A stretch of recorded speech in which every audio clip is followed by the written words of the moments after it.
আসসালামু আলাইকুম এভরিওয়ান, কেমন আছো তোমরা সকলে? আশা করি সকলেই ভালো আছো।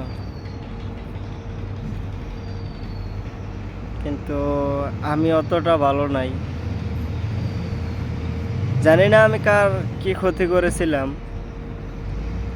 আমার চ্যানেলে অনেকে রিপোর্ট দিয়েছে।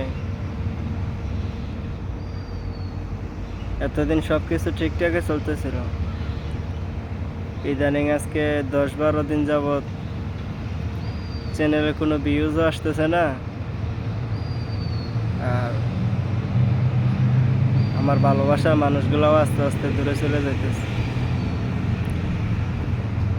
আর আমি প্রতিদিনই ভিডিও ছাড়তেছি, কিন্তু কোনো ভিডিওতে কোনো রকম ভিউজ আসতেছে না। আমার অডিয়েন্স যারা আছে তারাও যদি দেখতো আমার ভিডিওগুলো, অবশ্যই মোটামুটি ভালো ভিউজ আসতো। জানি না কার কি ক্ষতি করেছিলাম, আমার চ্যানেলে রিপোর্ট দিয়েছে। এই কারণে এখন চ্যানেলটা আস্তে আস্তে ডাউন হয়ে যাইতেছে। খুবই দুঃখ লাগে। অনেক কষ্ট করে এত দূর আসছিলাম, মনে হয় ব্যর্থতাই পাবো।